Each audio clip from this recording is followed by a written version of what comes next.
So, hello, welcome everyone to this webinar.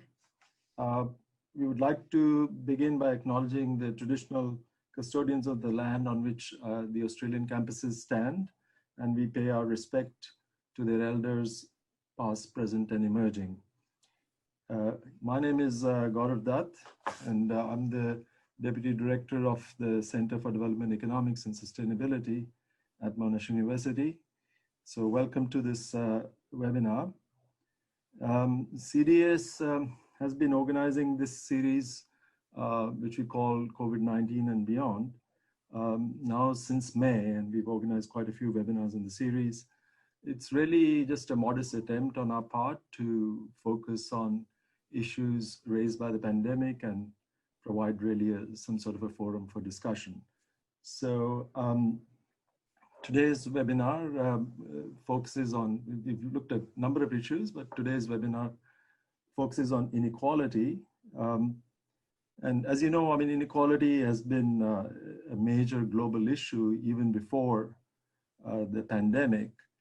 And since the pandemic, of course, you know, it's often been said that the pandemic has exposed or even exacerbated inequalities around the world.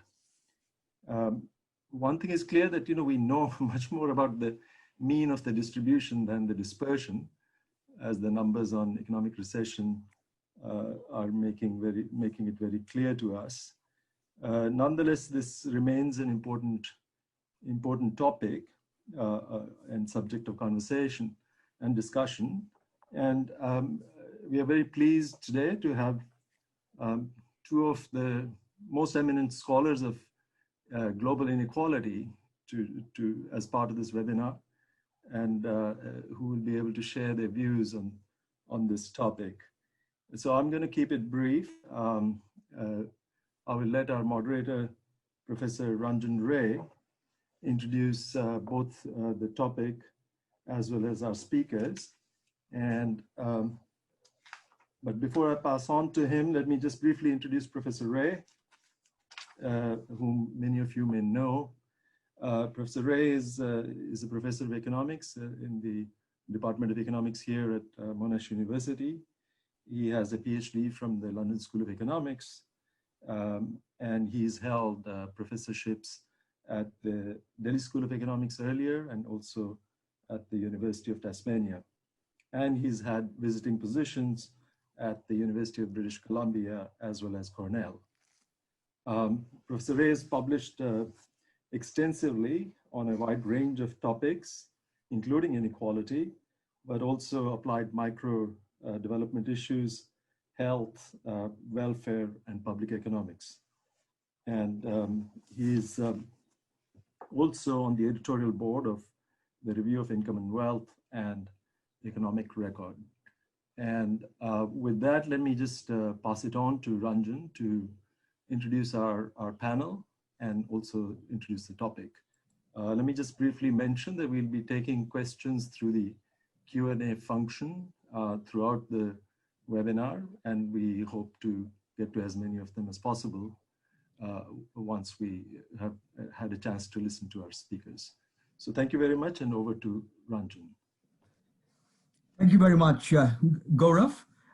It's a real pleasure for me to act as the moderator for today's webinar on a topic which is not only important, but is going to become more and more important in the years ahead when the full implications for inequality and possibly poverty, because I'll touch on poverty a bit in my introductory remarks in a moment, will become clear. So it's a real pleasure, and particularly as Gaurav indicated, to moderate a session which has two outstanding researchers in Professors Francois Bourguignon and Professor Branko Milanovic.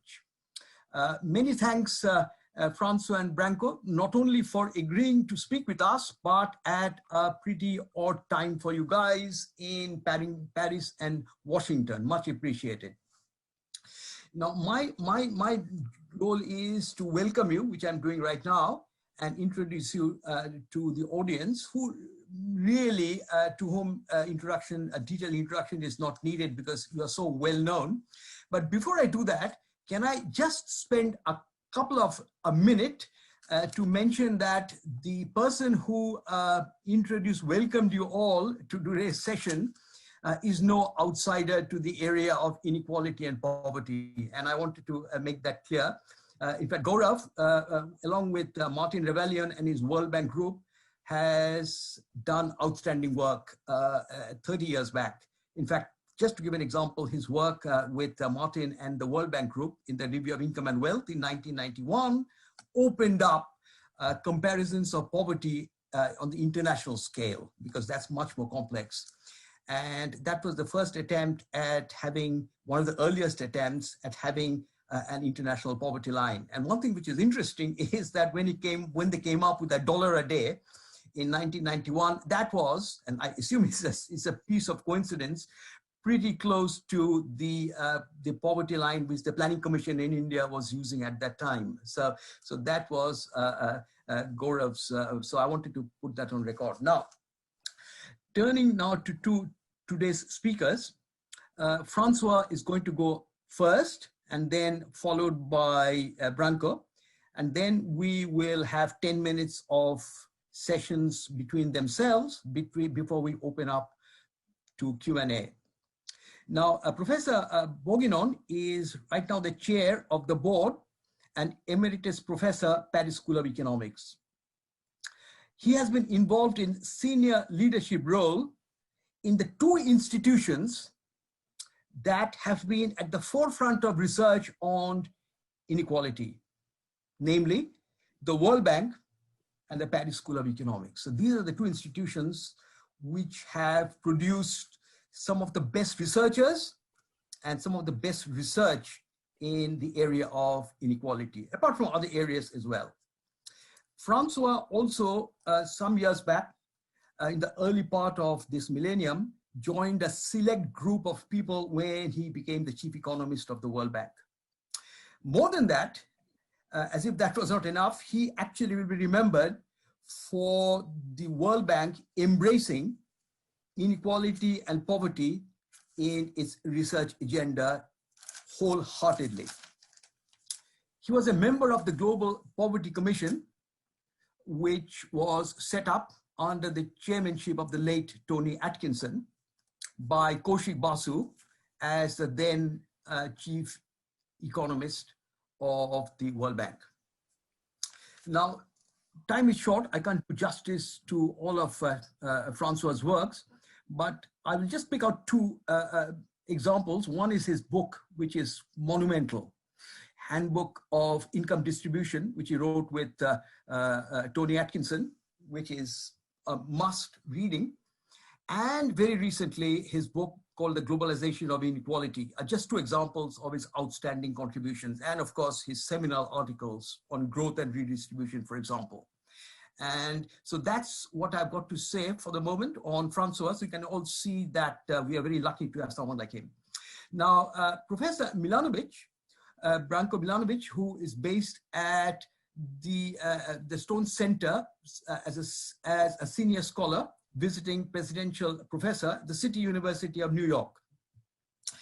Branko has also made several outstanding contributions, both methodologically, empirically, with deep policy insights.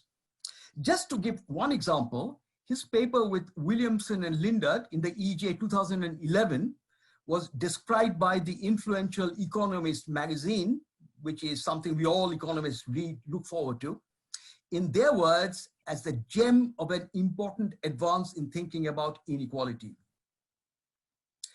What Branko also did, although I'm not sure whether he coined the term, he was also linked his work with the elephant curve. Now, the elephant is an animal which Gaurav and I and all Indians know very well, not only because we see it regularly at home in India, but also because the India-China comparison, India is always referred to as the elephant. And and you will see in a moment what has that got to do with inequality. But what actually Branko has done is to put it in the international domain by coming up with some relationship on inequality, which makes it looks like an elephant. Give me a minute, and once I go to the slide, I'll make that clear. I'm going to draw very much, incidentally, on both Francois and Branco's work in the 3 or 4 slides, which I've got to share with you. Branco's book, World Apart, is a very influential contribution. So I should mention that as well. What I've done, one thing I should stress here, by the way, that we are still in the middle of the pandemic. And the situation is not getting better, situation is getting worse. And the subject of today's talk is very much dependent on data. So whatever data we have can at best be described as very tentative. And in the period between I presenting my slides, and I must acknowledge here the help I got from Sanjesh Kumar, who's a PhD graduate, in between online teaching has been helping me out, has already changed, because you would have seen that in the last 2 weeks, India lost a quarter of its economy, 25% just gone. So there's a huge downward revision to the projections of the World Bank, IMF, which I'll be working from. Britain lost 20%. So even the optimistic, even the pessimistic projections of the World Bank, IMF are looking extremely optimistic as I go along. So my strategy would be the following. I would be looking at a study on past epidemics, not pandemics, because we haven't had one for a long, long time. So I'll be looking at, and this is going to be my first slide, if I can. Yeah. So this is from a study looking at by a few IMF researchers on the effect of, although they call pandemics, it's actually epidemics, over the period 1961 to 2017. And in that period, they have taken in SARS, H1N1, MERS, Ebola, and Zika. And something interesting comes out, which is that the red line is the inequality, the Gini increase, is the increase. And you will find that the increase doesn't show up until rapidly 2 or 3 years after the epidemic. That's the term I would use. So this is of the period 61 to 2017. So it gets more interesting if you now split it up by the level, by the period of high growth or low growth of this 56-year period. And what is interesting is that during the low growth period, the increase in the Gini, that's the red line, by the way, the shaded area is the 95% confidence interval, tends to be higher compared to the one on the right, which is the low growth area. High growth area. Now the green line which has come in is, and that I think also quite telling, is what the authors call the market Gini. The red line is net Gini. What's the difference? It's the effect of measures, redistributed or otherwise, of the various liquidity enhancing, what we call stimulus measures. So what seems to be the case, apart from the fact that the low growth era is the one where the inequality is particularly high, and but it also has a message for us that we won't really know, at least good 2 to 3 years from now, what's happening, is that the stimulus measures, at least then, tended to be somewhat regressive, because the red line is consistently above, particularly in that area. Let's now move on to the next slide, which is what happens to education, which is a big issue in Australia right now. And particularly with people, those who are not allowed, not able to work from home, which has inequality built in, inequality increasing. So advanced education, it's more or less levels out for higher education, etc. For people with basic education, you can see that it starts to fall. And so that is basically what I've got to say. Now comes to what I said, Branco, which I'm going to draw on. Now that's the elephant. And that elephant relationship is from Milanovic and Lackner, although I don't think that the eyes and the beautiful design is that of Branco. It must be some graphic designer coming in, but it's an interesting story. What you find is that the tail of the elephant and the trunk of the elephant, those are the 2 percentiles. at the bottom end and the top end, which over this period had enjoyed the maximum growth in their income. And certainly the top 1% had massive increase. And whereas the one at the bottom at the other extreme, not that much, but reasonable enough. The next slide is the one where, which is where Francois's colleagues at the Paris School of Economics have updated the results of Branco, and by 2 or 3 years, and they confirm it. And this result is more instructive because it more or less tells you what I just said. The people who lost out seem to have lost out are those in the middle. And now it's very controversial, not the picture itself, but who are the people in the middle who are losing out? And the conventional speculation is that these are the people in the upper middle class in the advanced economies. Why are they losing out? Because they are being overtaken, partly because of the fact that the the US dollar has been weakening in relation to many of the emerging countries' currencies, but also because they are doing better. At the tail end, these are the people who are being sucked out of poverty. And there's a tail there, because they might even be sucked into poverty, which is what I'm going to draw on in a moment. And so this is basically the elephant curve. And that's what I meant when I said now. So that is what I want to say. So that there is a message there that just as you can go up the ladder, everything which comes up has to come down. And I fear that this might be the other end of the tail right now as we are going on to. Now what I've done is to slightly do a bit of crystal ball gazing into the future. I've taken, with Sanjay's help, the latest IMF World Bank updates, which is already out of date, but that's all we had in between teaching. And this is where I think we were also partly influenced by Francois's work early on, because what we really need to convert the growth rate projections downwards into poverty increase, which is what I wanted to share with you, we need some magnitude of the elasticities. And one thing which Francois has been very convincing about is that that varies across countries. So it's a very rudimentary model. I won't bet my life on it. So we did a regression of log poverty rate based on the IMF World Bank combined on this whole lot of indicators.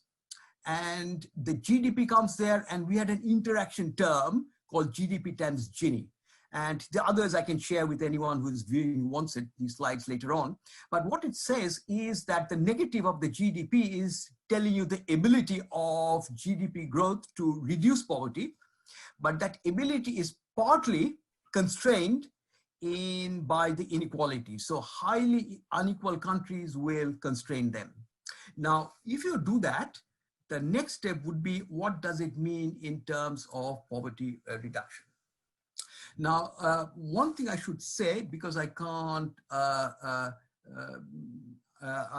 expand it, but it's on the slide which you will see on the right, if you can see it, is that, and before I go into poverty, one interesting thing which we drew on Branco's work is that he drew a distinction between international and global inequality. International inequality means that if every country was represented by one guy, is per capita income person, then what is the Gini? And the global inequality, which is called concept 3, is that which you put everybody in that all over the world, the poorest Sudanese with the richest Swiss, what would be the inequality?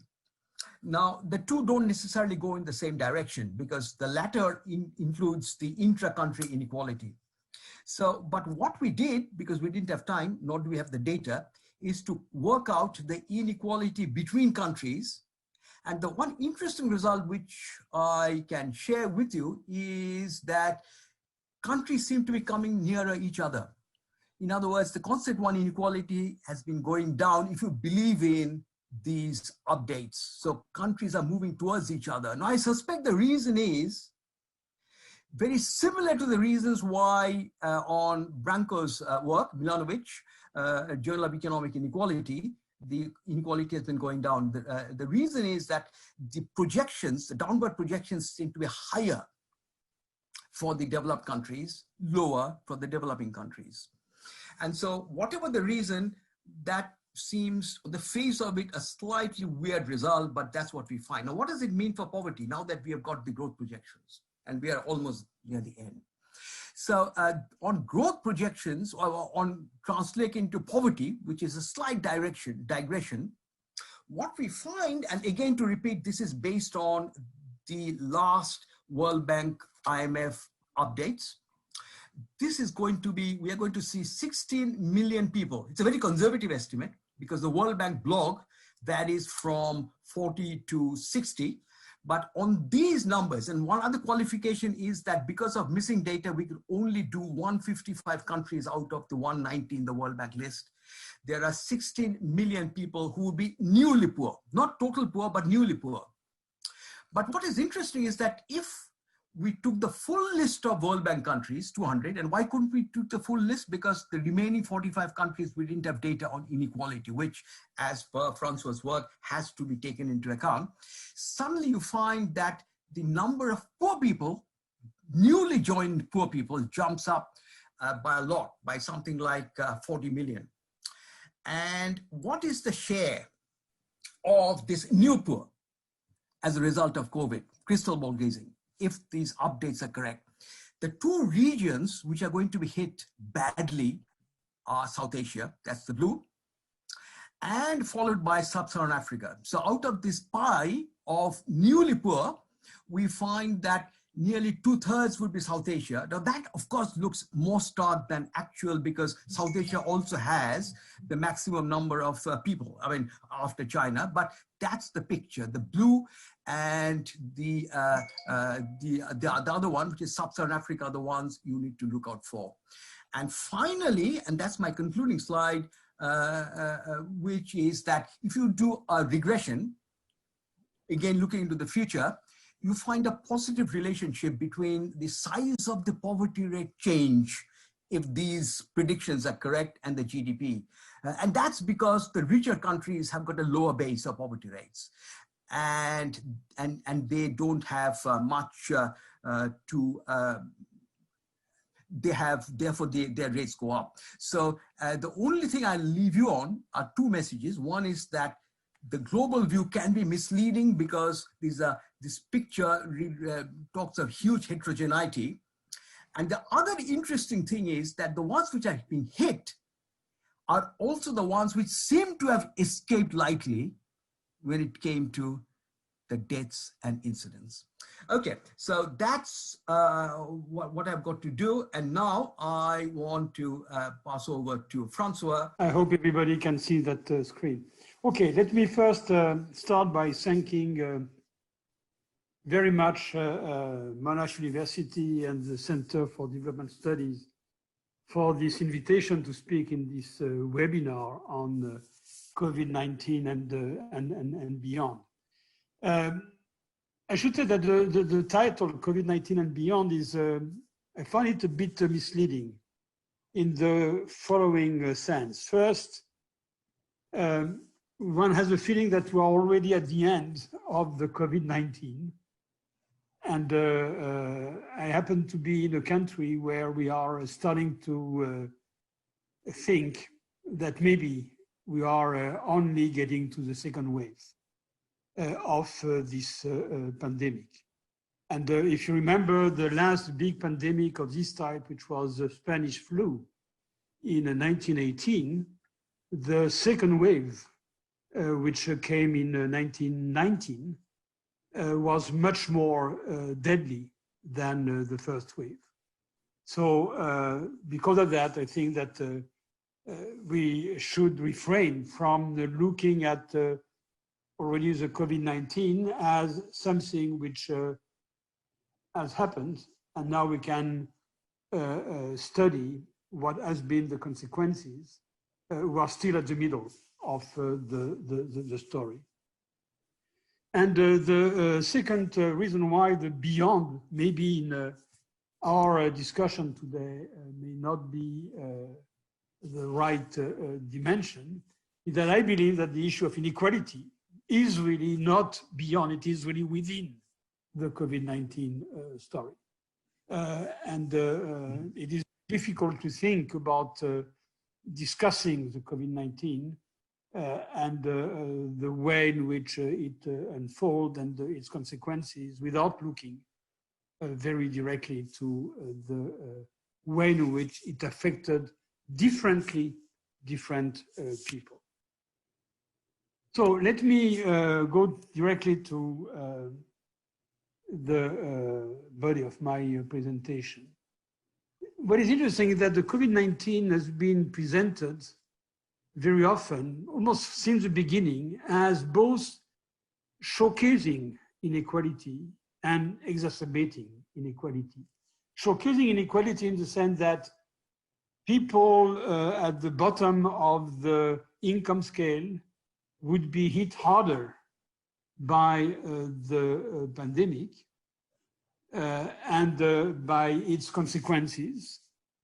And at the same time, the pandemic would make the life of people at the bottom of the scale worse than people at in a rank which would be higher up in the scale.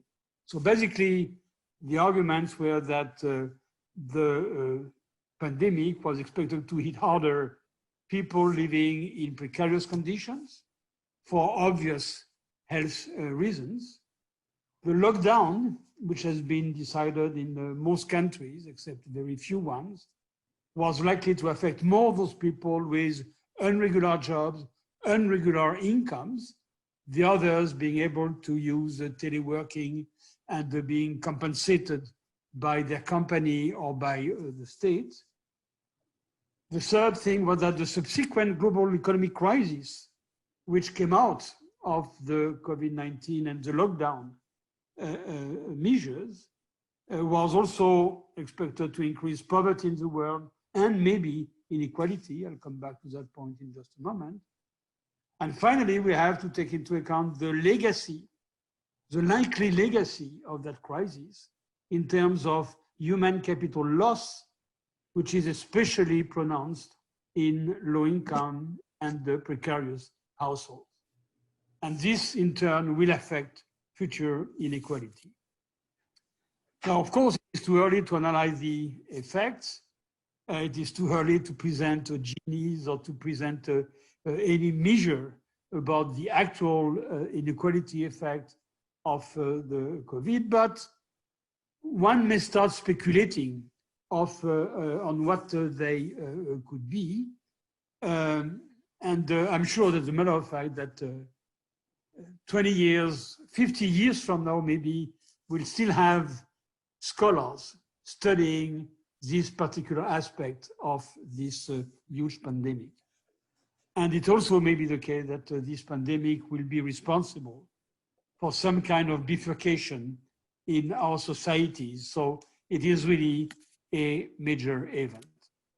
These are the points that I would like to very briefly look at: how unequal the health casualties, how unequal the cost of the lockdowns, the indirect effects due to the global economic recession, the likely legacy effect of the lockdown, and I will finish with a few reflections on the ethical aspect of the way in which the pandemic was handled, and in particular this life-livelihood tradeoff, using the words already used by Francisco Ferreira in an attempt at quantifying the impact of the COVID.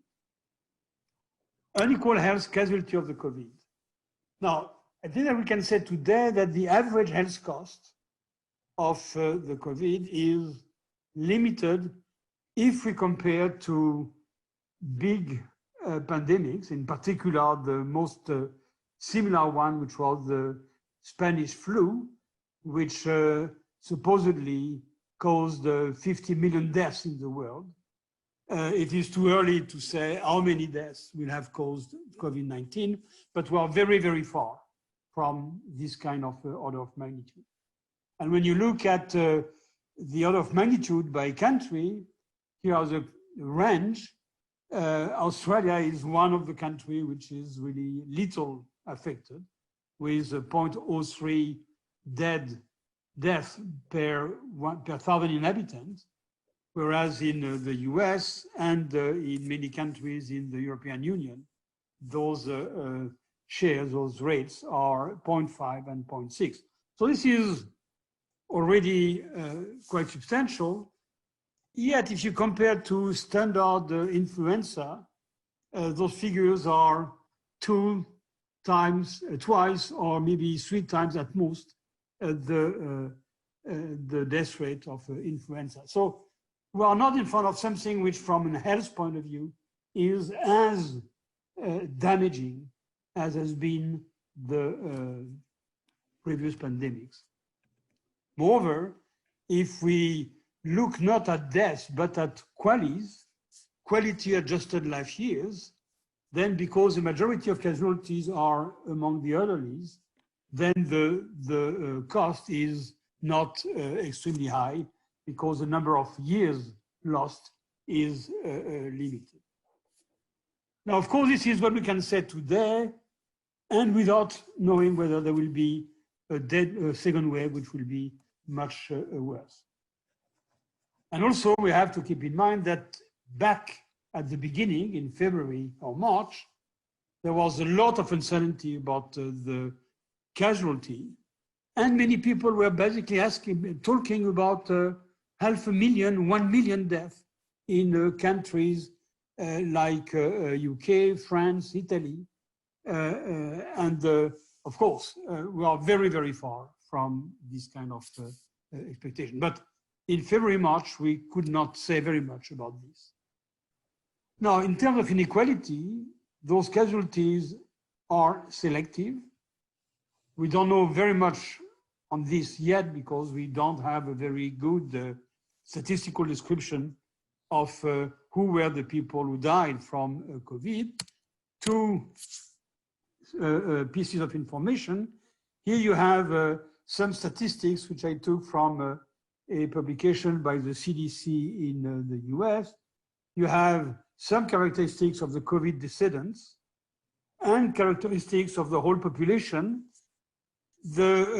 Statistically, it is not completely correct because the statistics on decedents is based on 16 public health departments, which are not really randomly taken from all of them in the US. But in any case, very rough comparison, you can see at the middle of the table that Hispanic are more affected by the COVID than they are represented in the population. And probably they are not older, they are probably younger than the rest of the population. Black people are also much more affected than their representation in the whole population. White people are less affected, and Asian more or less in the same proportion as in the whole population. So here we can see that definitely there is an inequality in terms of ethnicity when we look at the casualties. And another very striking figure is the fact that when you look at the age at death of those people, it is much less in the Hispanic and Black communities than it is in the white community. So this is another part of the inequality. The number of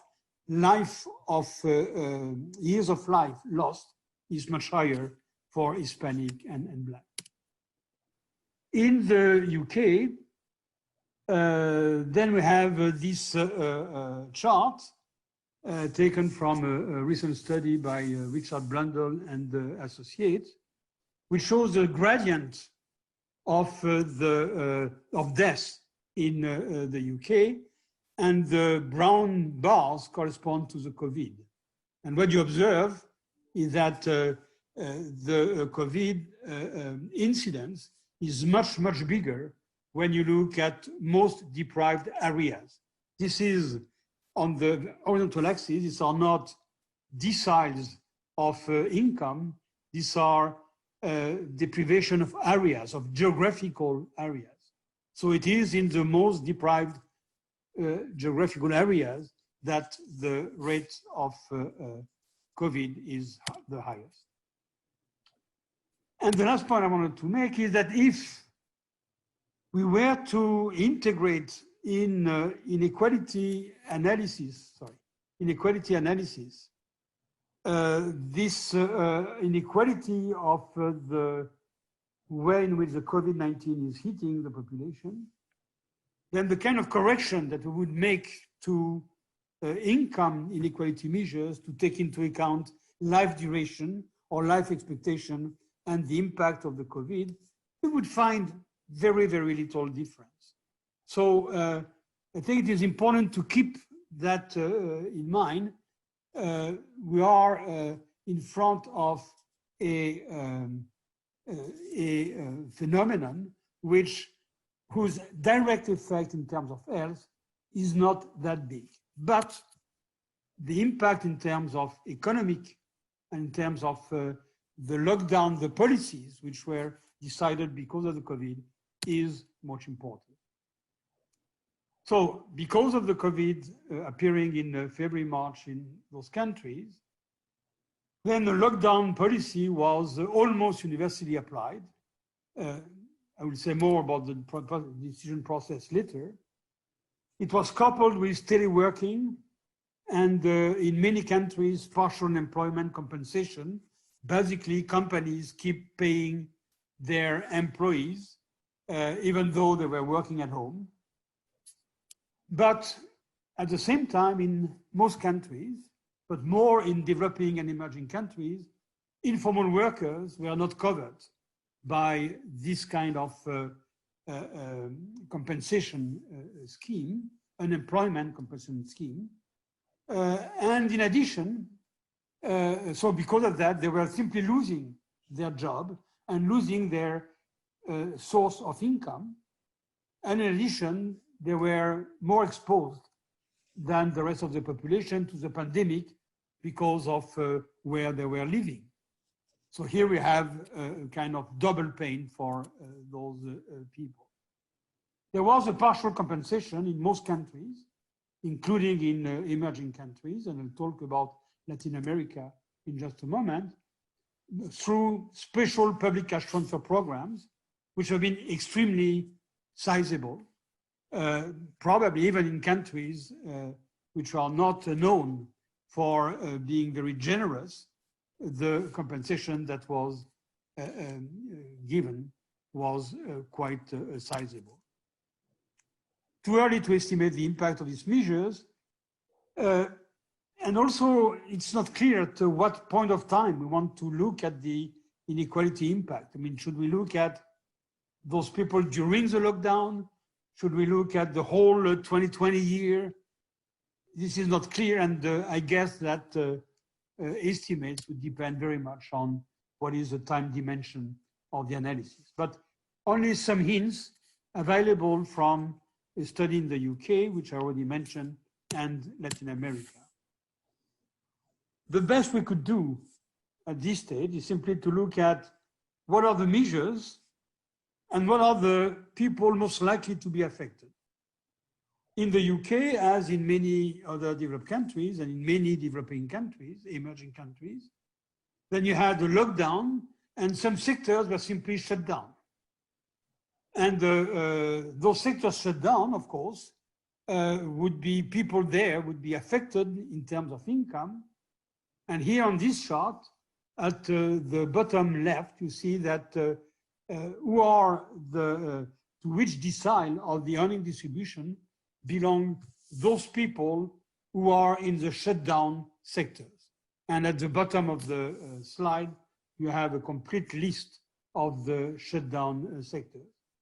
And you can see that disproportionately, people belong to the bottom of the distribution.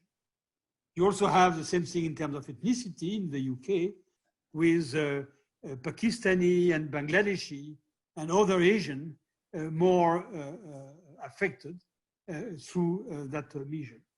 Now, we agree on the fact that this is not the impact on income, this is a potential impact because of who or where in the income distribution people in those sectors belong to. And the reciprocal or the symmetric of this is the share of workers not in lockdown sectors who continue, I mean, essential, this is where these were called essential sectors. And those people were able to continue to work, possibly through teleworking. And here you see, again, when you look at the bottom left chart, that in terms of earning decile, those people were not so much disproportionately, but you had a bias for people in the top of the distribution.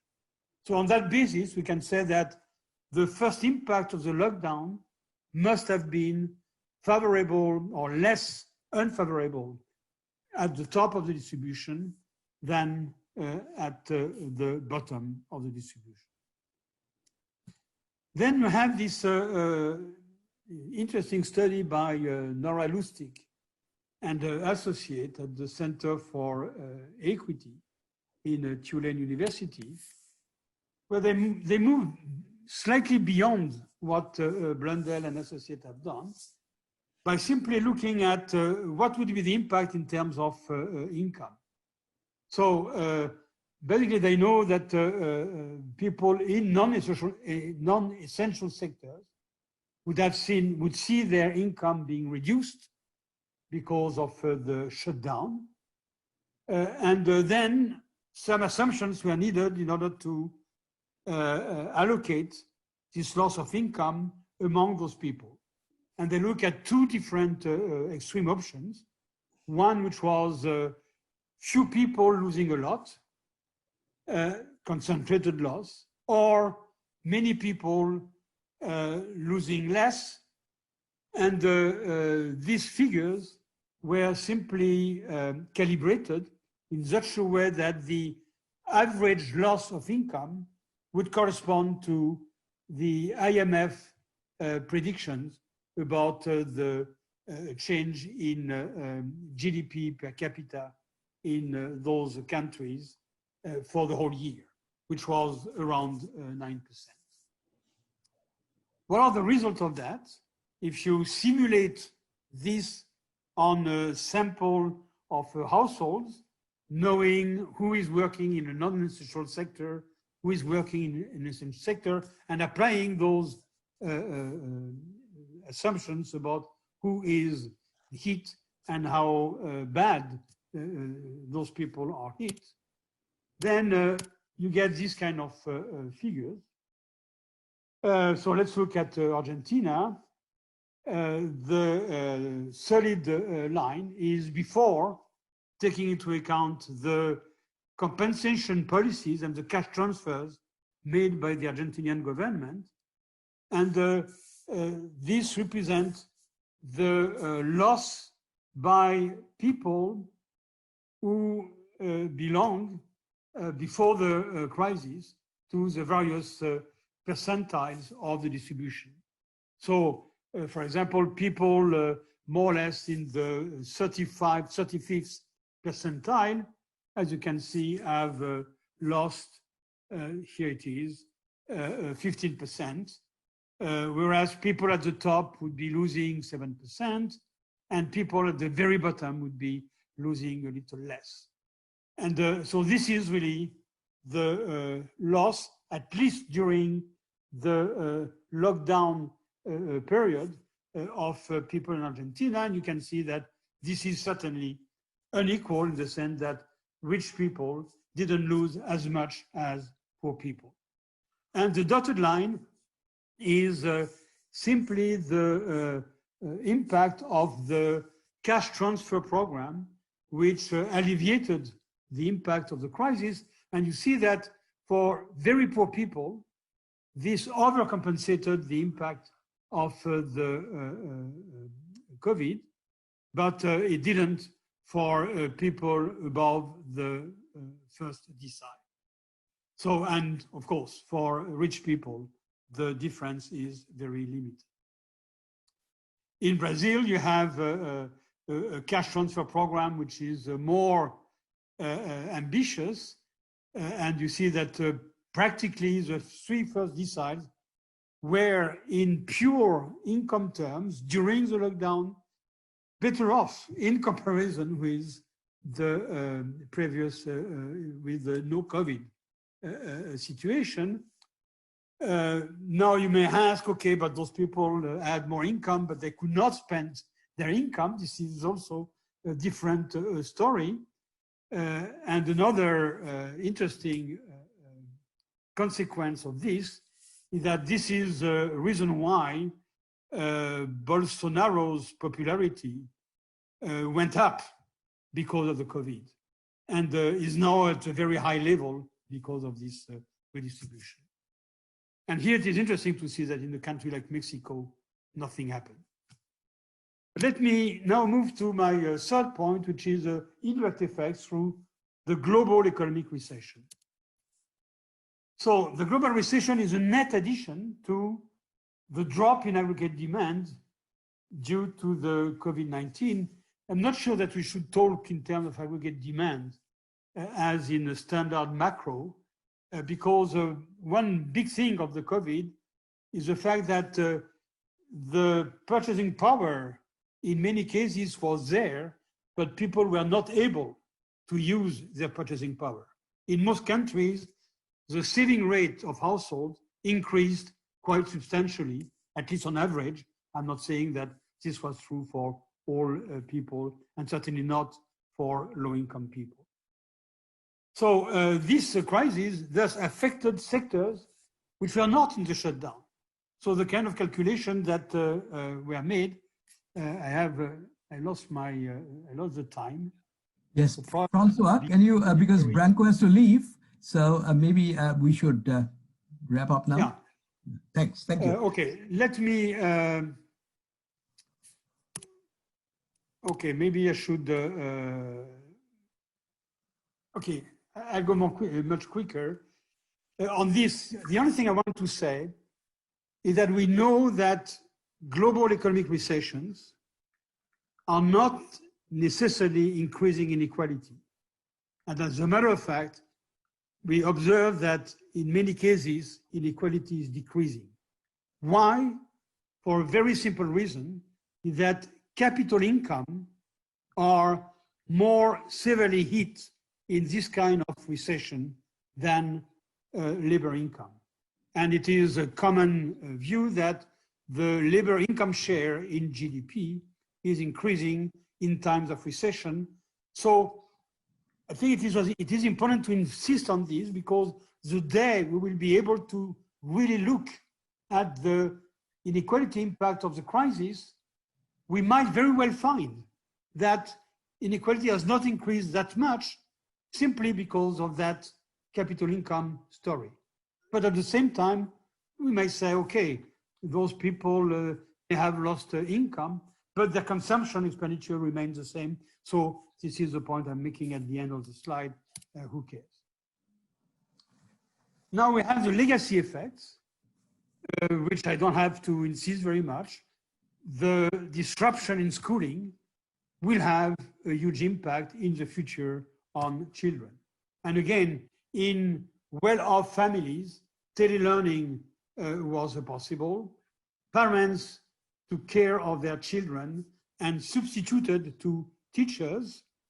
And on the contrary, in low-income families, we had dropouts, lack of parental attention, and basically children who have missed schooling for several months. And because of the education system being disrupted, this will have an impact in the future. There is a lot of economic studies showing that what is going on in the first years of the life is something important. Same thing in developing countries about the nutrition gap due to the COVID. And we should also mention the hysteresis effect of unemployment and precariousness. We know that people who have gone through bad experiences in terms of employment or income will keep a disadvantage during a long time in their life. So this means that the impact of COVID will be will be felt for a long time. I wanted to talk about the debt, but I don't have time. So let me finish with very brief reflection on the life-livelihood trade-off. Now, the key decision has been this lockdown decision.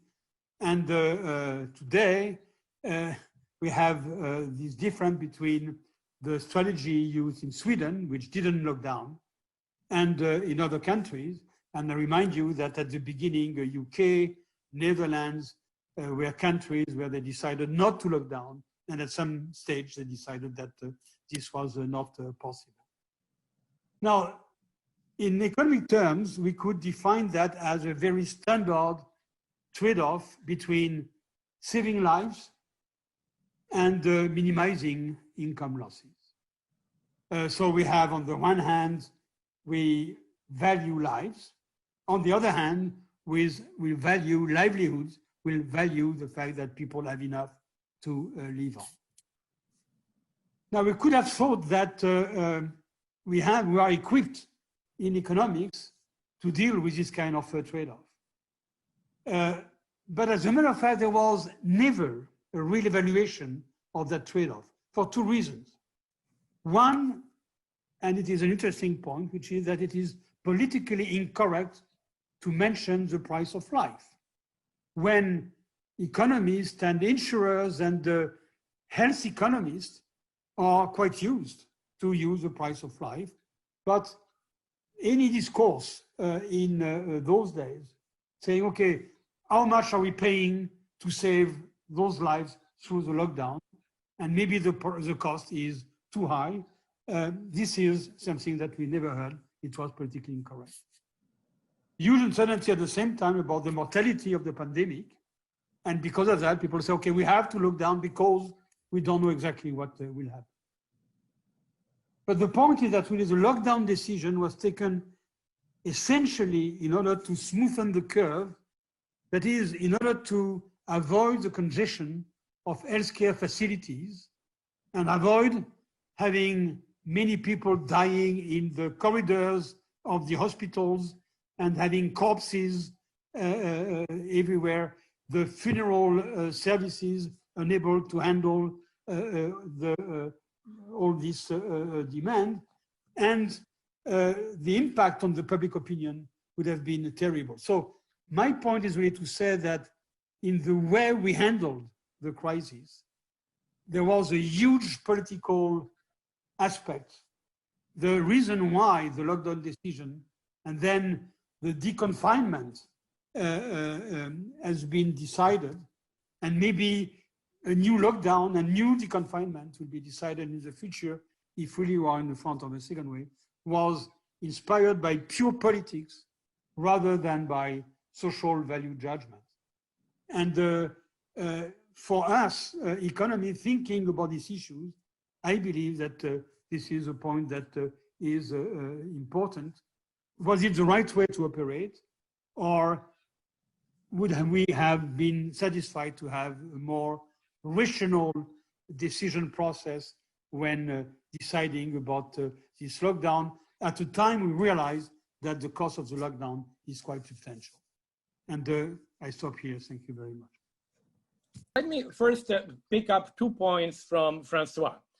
The first one, within national inequalities, what can we say? First, of course, as like everybody else, like Ranjan said before, Francois after that, Daurav said it first, we are really, in many things, we are totally groping. We really don't know what will be the effects, simply because we are in the middle of the crisis and we're basically running behind and we don't know how it would evolve. We are actually, to take the analogy of a war, we're like, take like the First World War, like we are now in August of, or September rather, of 1915. We wish it would be over by Christmas, but you know, it might last, as the war did actually, for another 3 years. So we don't know. Now, what was for within national inequality? What we know, and I'm using the US here as an example, is that the previous crisis actually had the effect that Francois mentioned, on top incomes. The first effect from 2008 to 2010 was actually reduction of incomes at the very top in the US and the reduction of incomes at the bottom. The next effect from 2010 to 2013 was really like a mirror. So basically, you know, those who lost at the very top and those who lost at the very bottom actually regained the top because of the stock market, the bottom because of the extension of unemployment benefits by Obama. This crisis is different, actually. First, what Francois showed us, people at the very bottom in Latin America, and I believe in the US, actually might have gained because so far of very advantageous, very generous replacements, which went maybe over 100%. Now, whether that would continue, that's where the uncertainty becomes. If this crisis goes on for 2 years, we are not going to continue with that. As you know, actually, in the US, actually, the system has actually ended this month, and there were negotiations whether it should be extended. Second paradoxical thing in this crisis, and different from the previous, was that the top incomes, driven by the stock market and by asset prices and returns on these assets, have not gone down. So that's a different, so far, a difference with this crisis. Now, as I said before, whether it would continue, we don't know.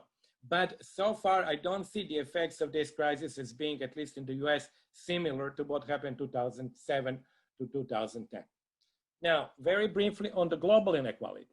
That's also very uncertain, but there we basically try to deal with the means.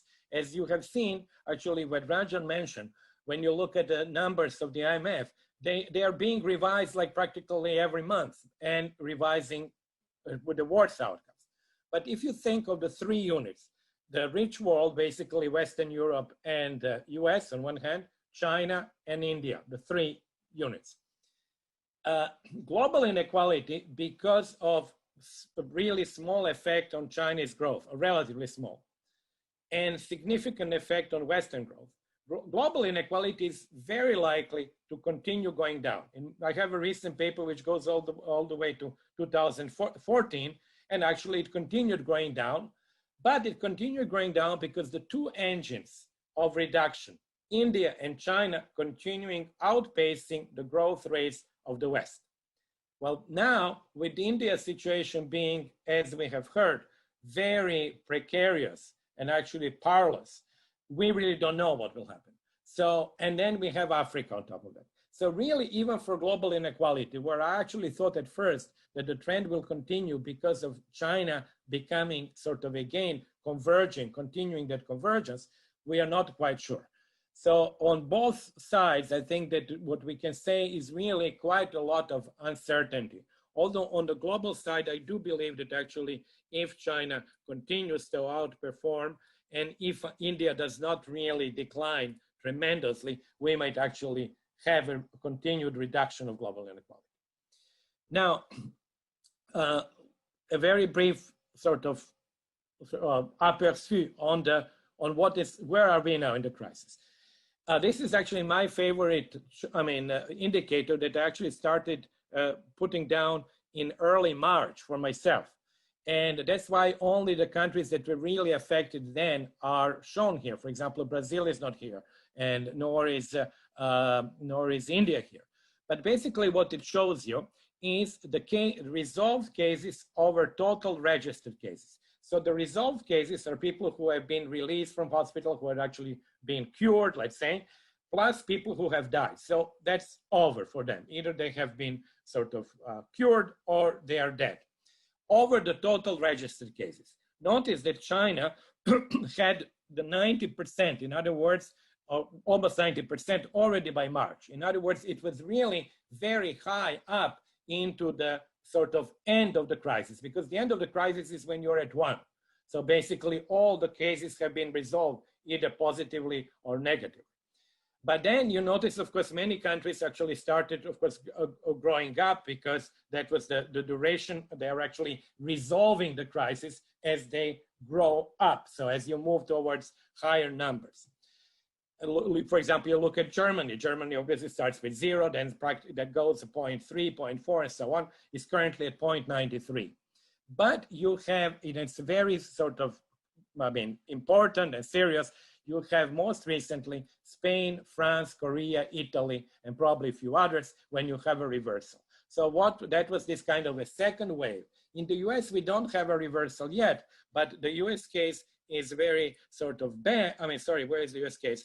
Is because it is actually quite low. It's actually, now it's a little bit higher than the French case, but it's only at the 60%. So 0.6 is the ratio between the resolved over the total cases. So US is still going up, which means it's improving, but the level is still very unsatisfactory if you compare with other countries like, obviously like Korea, China, and others. Which then leads me to, I would say, to my next topic, which is really a much more, how should I say, maybe philosophical issue. And two big issues which I think which are being revealed by Corona. The first one is the cognitive issue, that we were totally unprepared for the emergency despite the work done for like thousands of papers on resilience. And most interestingly, we were totally wrong in our assessment of what societies would be resilient or which would actually do, face the pandemic well, and which will face pandemic badly. And the second part is about the deep social fault lines which have been revealed again in many societies. Let me go first on this cognitive aspect. I did this today. I looked how often is the word resilience mentioned. I've seen it many times. You have hundreds of reports that talk about resilience.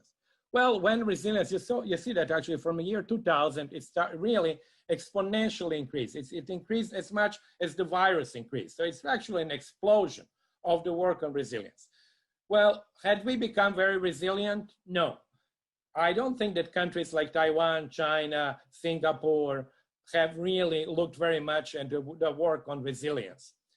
And the country which really failed probably were the countries where most of the work on resilience has been done.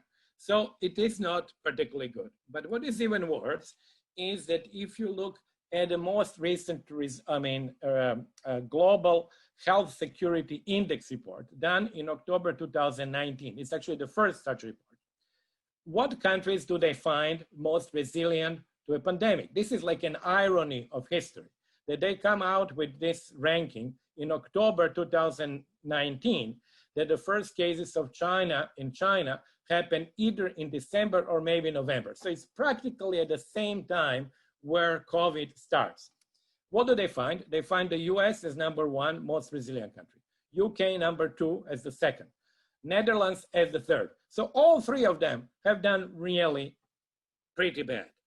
Then Australia comes forward, which seems to have been reasonably good. So this is actually who did this report: Johns Hopkins, Nuclear Threat Initiative, and Economist Intelligence Unit.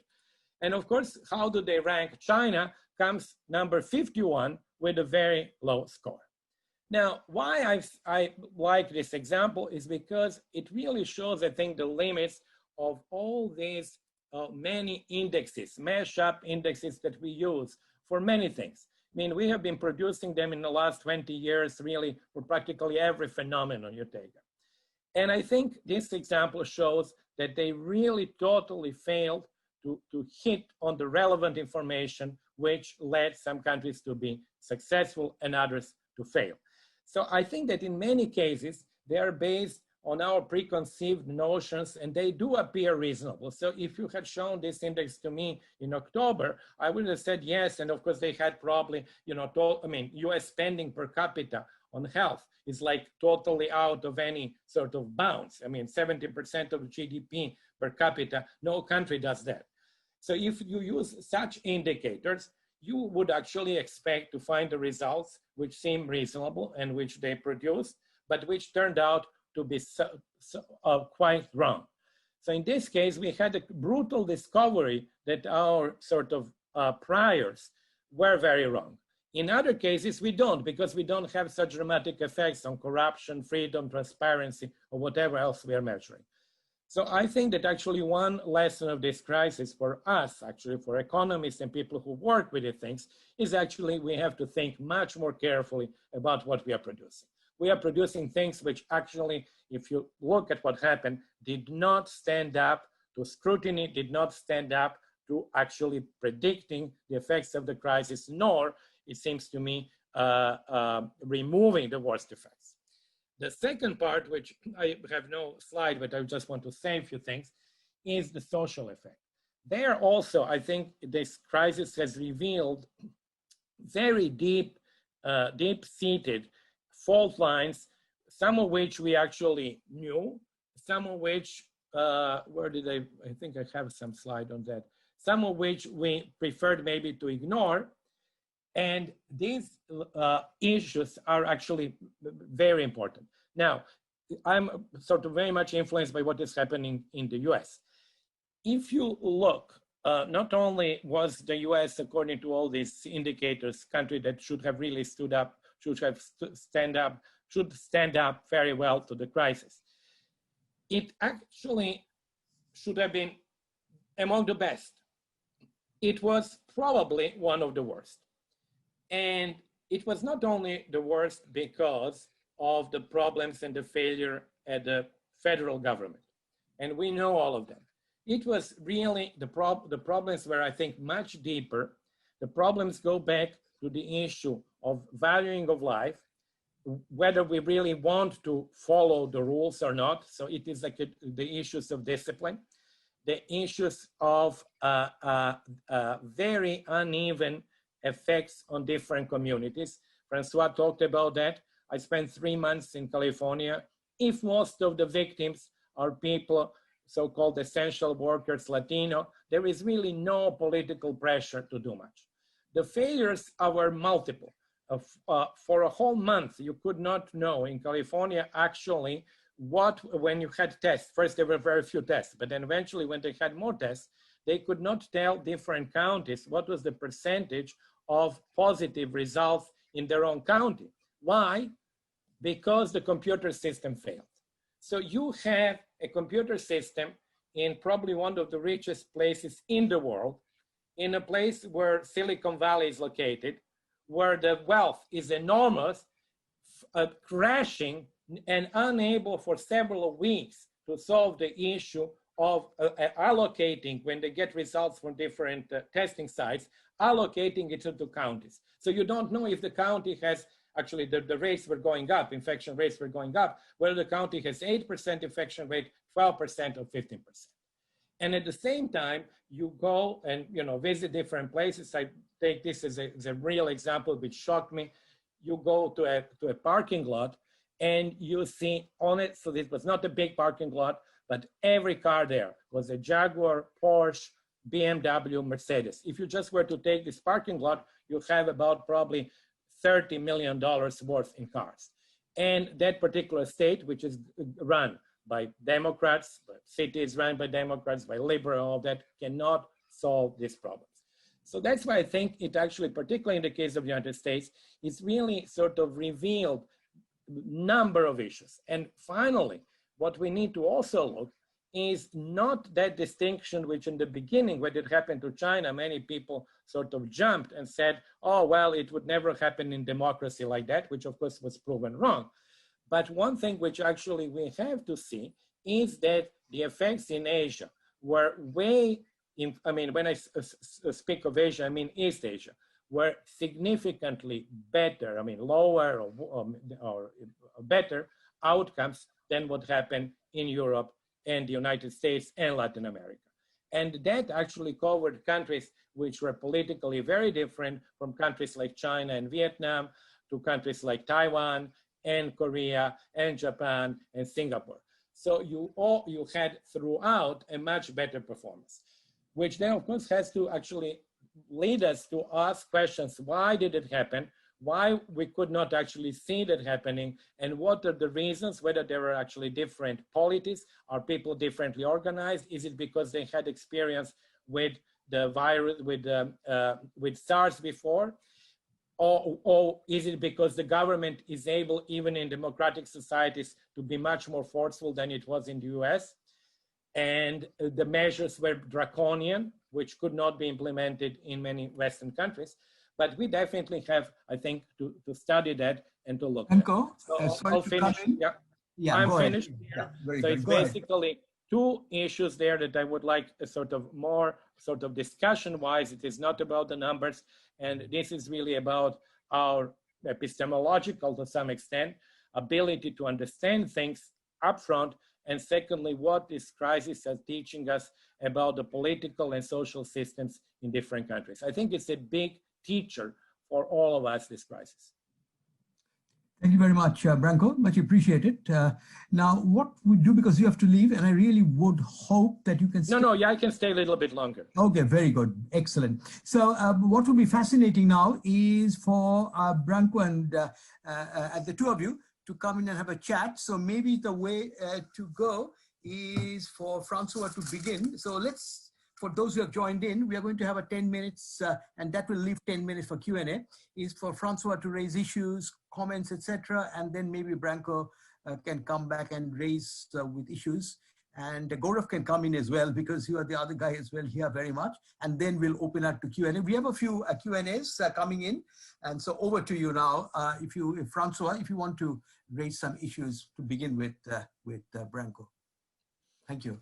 Yes, thank you very much. Thanks Branko for this remark. I have a couple of remarks on the first points, more qualitative point that you made, and then on the way in which the crisis was handled. First, on your remark on the capital income and the rich people coming back lately after the recession, the Great Recession in 2008 and 9. This is right. But if we look at, but we have to remember that the crisis the recovery was really quick, and in the US in particular, so that it is not surprising to see that capital income came back rather quickly. In the present recession, it is true that we observe that the stock markets are not doing too badly, despite the fact that they have gone down, of course, but they are not recovered completely from the crash earlier this year. And the point is really that the reason why the stock markets are doing well is basically because of this huge amount of liquidity, which is put in the system by the Fed in the US, by the European Central Bank in Europe. And it is not clear at all that companies are benefiting from this in terms of their current income. And the recession that we are in at the global level, without any doubt, will be reducing the profit income of all those companies, and this will have an impact on the income distribution. So I think that it is important to keep in mind that the stock market is not the best indicator of the income part. But as I said, I'm not sure that we should care that much on that aspect of the income distribution. The second very casual point on what you say about the global evolution of inequality, I think that it is important to keep in mind that China economic growth is not affecting very much global inequality these days, basically because China is more or less at the middle or at the average income in the world. So what is going on in the overall distribution to people who are right at the average is not very much. They are not affecting very much the distribution. But I think that the big thing over the recent past is after 2015, so this is after your last estimation, which is the fact that Africa has gone down very, very much because of the drop in commodity prices, which took place after 2015. And this is something very important and worrying, because this means that because of that, this downward trend in global inequality that we're observing, let's say, since 2000, the middle of the 2000, might be over. Something which I believe was an historical turn might not have been an historical turn because of that. Now, on maybe your more directly related to COVID point, the fact that indices were wrong, I think it is a very, very good point. But I will insist very much on what you said about the difference between East Asia and other countries. One big difference between East Asia and Europe and United States is that East Asia already had some experience with crisis, with pandemic. They had the SRAS, and then they had the other one, which I don't remember the name. So they were already equipped to handle this kind of pandemic. When this was completely new in Europe and in the US, which explained the unpreparedness of those countries in terms of dealing with such a crisis. And there is something more. And maybe this time it is more something which relates to France, but I believe that it relates to other countries too. There is a problem with fiscal expenditures. Many countries have been trying to reduce their deficit. And because of that, they really try to save on many public expenditures. And as a matter of fact, in France, it is true that many hospital beds were closed down simply because it was said that they were costing too much. And when the COVID-19 crisis was at its peak, then we realized that we didn't have enough beds. And we had to create other ones. And we even had to export some sick people to the neighboring country, Germany. But what is interesting in the case of Germany is the fact that Germans had just realized a year ago that they had too many hospital beds. Yeah. Because the health system is very much under the control of the lender in Germany. And a decision had just been taken to reduce the number of beds in for reanimation in Germany. And it was basically luck that this was not done, because there was this huge capacity for dealing with the crisis in Germany. So what I find interesting here is the fact that the unpreparedness and the lack of resilience is very much related to the fiscal situation of a country. And the fact that many countries, and this was true in Europe, in France, in Spain, in Italy,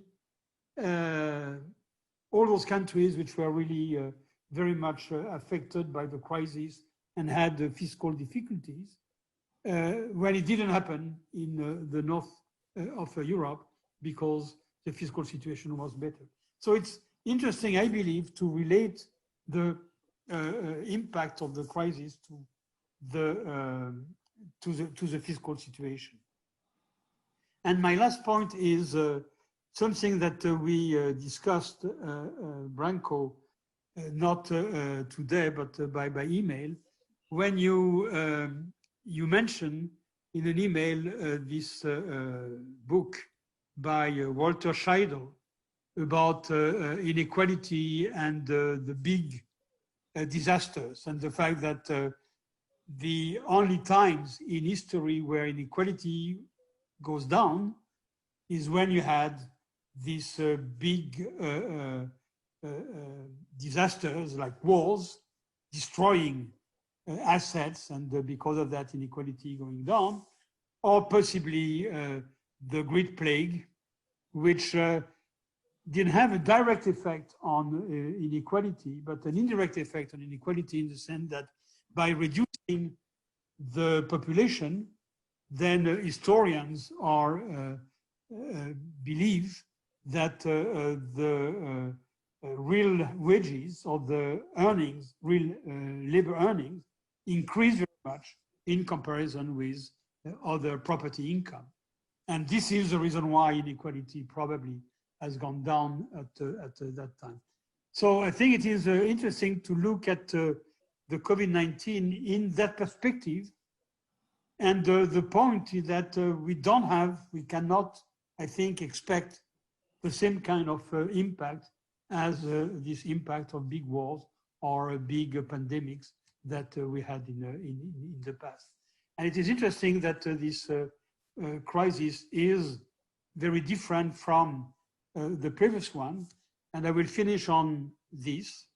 What strikes me is that the policies that were very quickly implemented to relieve the poverty impact of the crisis were, as you said, in the US, and as I said, in some Latin American countries, were extremely generous.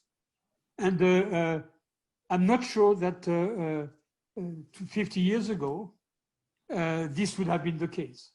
And from that point of view, I have a feeling that there is a huge change which has taken place in our societies. And there is much more concern about life and death. And there is also much more concern about livelihood and the fact that we want to avoid poverty.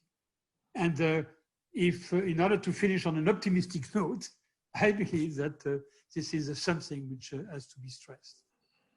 Thank you, Francois. Appreciate that. So now it's over to Branko, if you want to come in and raise issues, and then we won't have too many time for Q&A. Branko, it will be fascinating to... Yeah, very, very briefly, because I would like to actually have some Q&A also. Yeah, so okay. Very briefly, on global inequality, I agree with Francois. The interesting part here is that we could, this is all very speculative, but we could, if India indeed really has a significant decline, and if it continues for another year or two, and if Africa really fails to catch up, as we have actually seen, we could have something that really, even a couple of years ago, seemed somewhat unthinkable, is that this big reversal in global inequality, which started like in the late 1990s or early 2000s, driven by India and China, peters out. And this would be a major sort of development, to some extent driven by the crisis, because I am sure that India would not have actually had the outcome, such negative outcome, obviously not closely to that, without the crisis. So it's really one thing which is a global sort of global importance. Moreover, if you put on top of that the issues of trade war between the US and China and the spillovers for the rest of the world, you really could have this crisis leading to significant changes in global inequality, which, as I said, we were not anticipating at all. And second, on the effect of the of pandemics in general, we were very much influenced by the work, which is quite a lot of work, and there was lots of data done by, for example, Guido Alfani at Bocconi on the effects of the Black Death. And then also the other crisis, the other pandemic, which happened in 1650. This is an entirely different situation. We are not going to have within country reduction of inequality that we had from the Black Death. Actually, if anything, we are more likely to have an increase of inequality the longer it lasts, because the longer it lasts, the more difficult it will be to maintain the incomes of people who are the essential workers and who are less skilled and who are actually going to lose their jobs. So, or they would actually have to work fewer hours and so forth. So I think actually the longer it lasts, the worse the effects will be on inequality. Great, thank you, Branko. That really leaves us time for a few Q&A, and appreciate your patience with us. So talking of Q&A, first of all, let me check with Gaurav whether he wants to start off with any Q&A and queue of his own. before I read a couple more. So Gaurav, do you have any questions yourself or any comments? It doesn't have to be a question. Just not really. Actually, I just wanted to perhaps go back to, I think, one of the points that Branko was mentioning, which is this differential ability of countries and regions to deal with the pandemic. I guess at various levels, on the health front and beyond that. And there's this whole literature on how inequality may or may not affect growth. I think it does sort of bring to mind the question whether a prevailing level of inequality in a society also impacts on the ability of those societies to deal with something like this. And again, I mean, I think the experience is probably quite varied. I mean, part of, I look at India and the news from India on an almost daily basis, and it's quite disheartening in the way, I mean, there's the economic decline as well, largely induced by the lockdown, but also the sheer human cost of this pandemic has been quite substantial. I mean, about 70,000 deaths. Of course, the death rate is, if you calculate as a percentage, is low, but it's the human cost is quite substantial, and there is a sort of almost a paralysis of governance in terms of dealing with this, and one is tempted to make that link with prevailing levels of inequality, kind of emasculating the ability of the government to step in a strong and clear, good way. So just a thought. Gaurav, just one comment on that. If you look at Latin America, you look at Peru and Chile with really bad outcomes versus Uruguay, which is by far the best outcome country in Latin America. And then you go back to the Gini coefficients and to inequalities between these two first countries and Uruguay, and you have exactly what you were saying.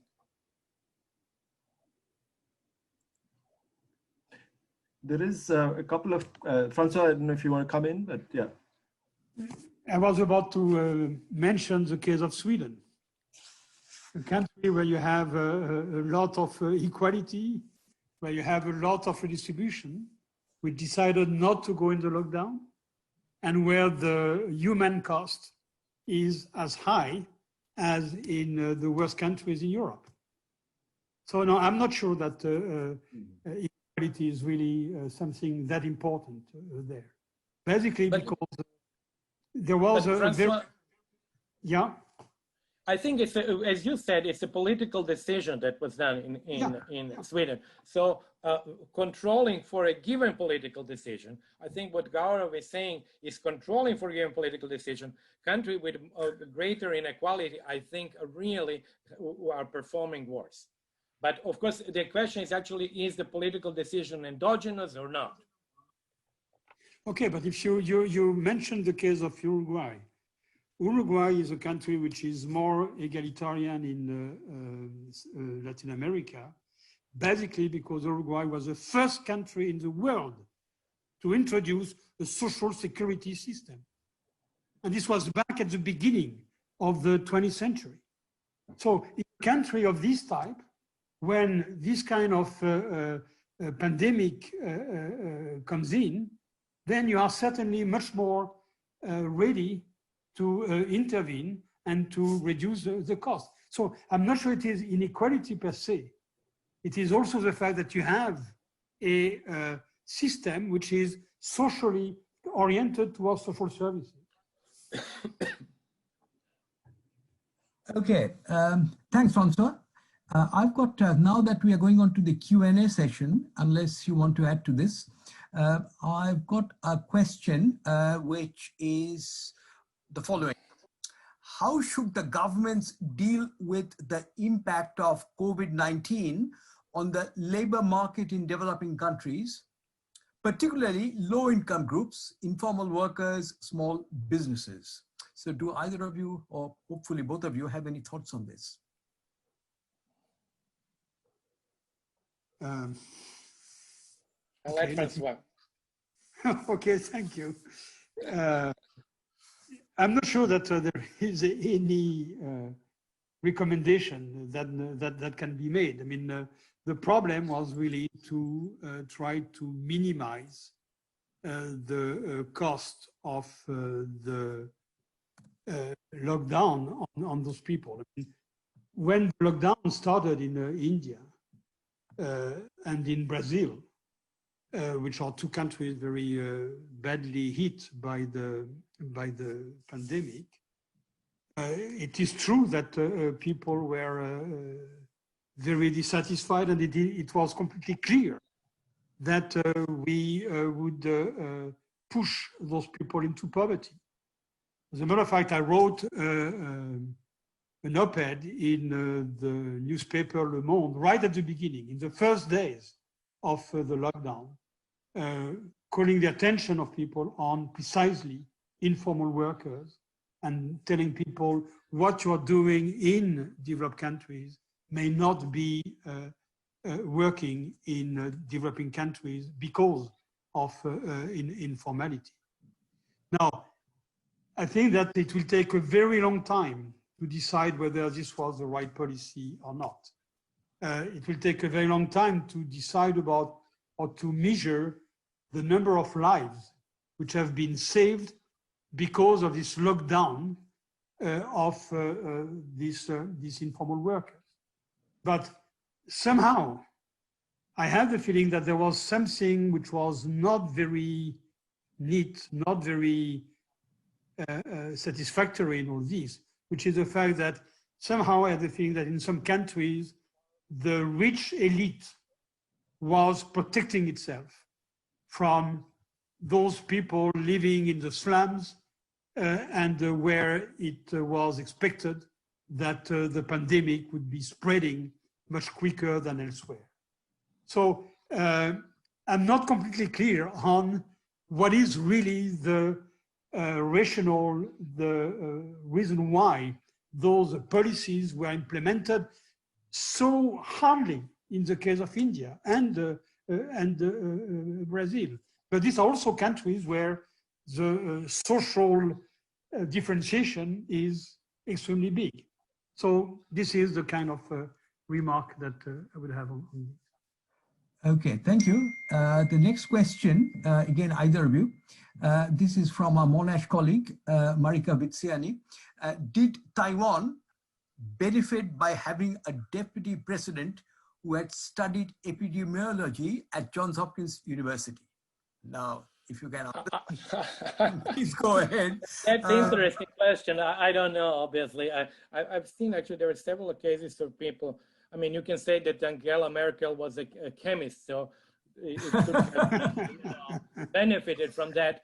But, I was just talking of Angela Merkel. I mean, obviously, I'm totally agree with Francois, but one should not forget that Germany was pretty slow in the uptake originally. Actually, Germany started very slow taking the measures, and there was even concern that actually they are behind the curve. So they were quite, to some extent, lucky precisely that they had all the sort of medical equipment and everything else. But anyway, so it is interesting. There are people who also say that actually governments led by women perform better. I'm not totally convinced on that, but there are many hypotheses that people have made. Thank you, Branko. One further question. What are your thoughts on the level of debt being so large now? Are you in some way worried about this level of debt? Branko, would you like to respond? I don't really. This is really a macro question. I think actually I am. We have never had this, actually. This is absolutely without any precedent. You never had the situations where basically countries print 15% of GDP in 3 months.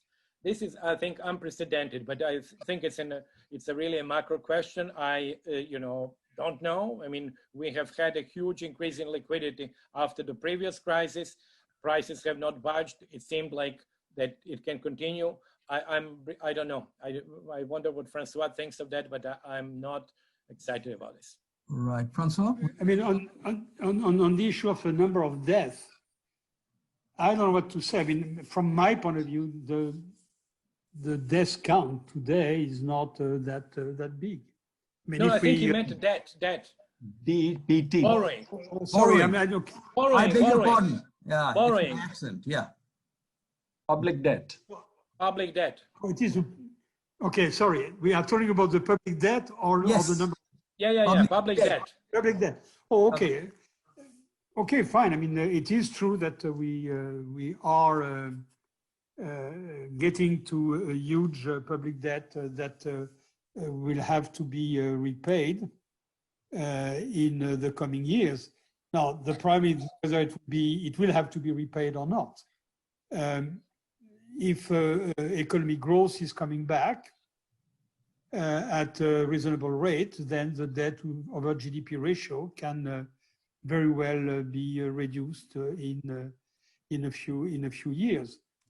At the same time, it is true that the Fed and the European Central Bank have the possibility of facilitating the repayment of the debt or to restructure a huge part of the debt. Let's say that tomorrow the European Central Fed decides to postpone the repayment of all the treasury bonds they have on the US government or on the European government. Then the burden of the debt will be very much reduced. So I'm not, for the moment, really very concerned about this.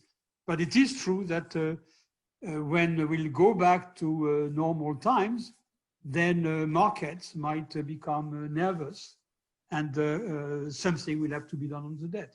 But I believe this is something that can be managed. Thank you, Francois. I think we'll almost now have to bring it to a close. We have heavily run, and thanks to both of you for your patience. So can I pass the microphone formally to Gaurav, who will formally bring the proceedings to an end. And many thanks to both of you, Branko and Francois, and to all those who are viewing. Over to you now, Gaurav.